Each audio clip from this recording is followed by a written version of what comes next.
Tinapay ng ano. Sus! Yan! Sige na! Ibang tinapay yan. Kape muna tayo. At may tinapay pa. May tinapay din pala sa bundok. Ano? Tinapay din sa bundok. Ayan o. Oh. Pwede na siguro Pandesal malunggay eh. At itetesting natin yung chainsaw natin ngayon. Tatapon yan. Ayan, lalagyan na natin ng gas. Unleaded. Tapos haluan natin yan ng ano, tuti. Ayan, tuti. Tansay na lang natin.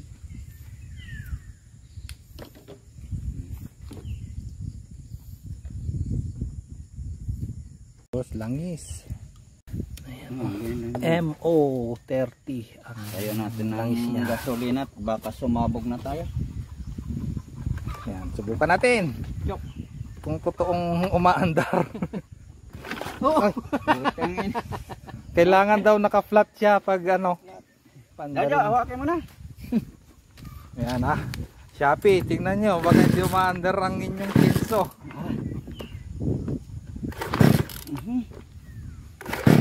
Anak ko. Baka i-ano mo yun. Ayan.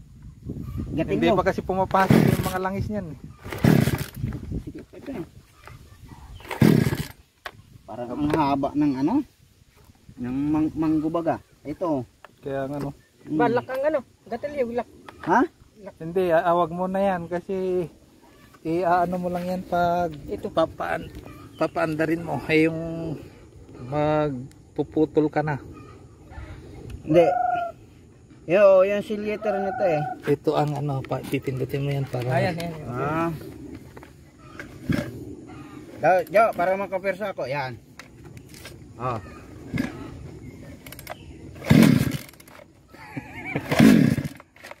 Malapit na. Yan, ipasok mo nga. Siyempre ano pa lang yan eh. Virgin pa. Hindi pa push ito kaya? Baka off naman yan.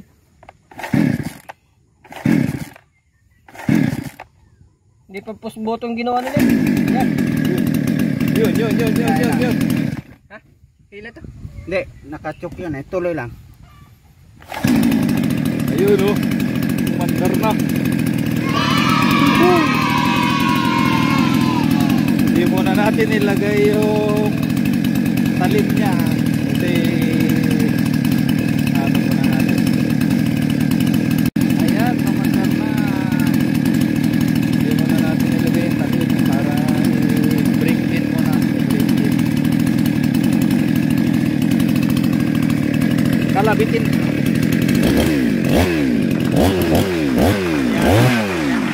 Ayo.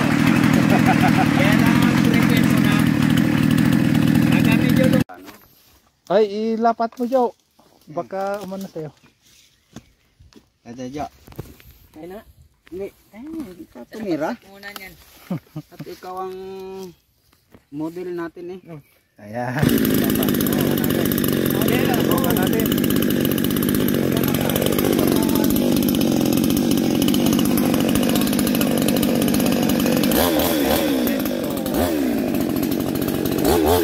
Parang baliktad yun ah.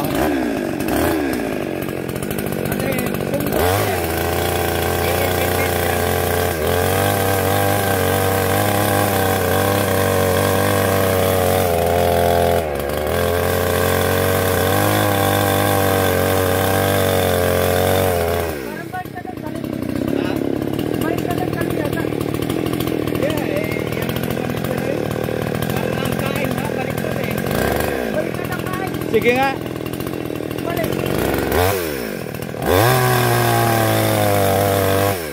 ang kabit ng talim. Hindi, parang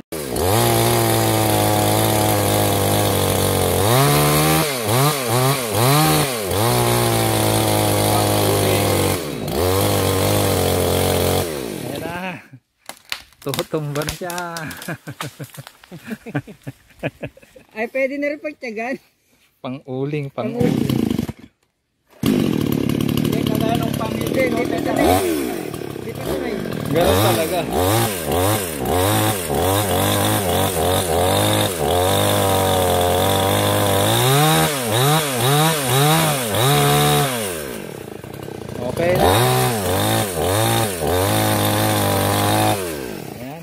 ayos.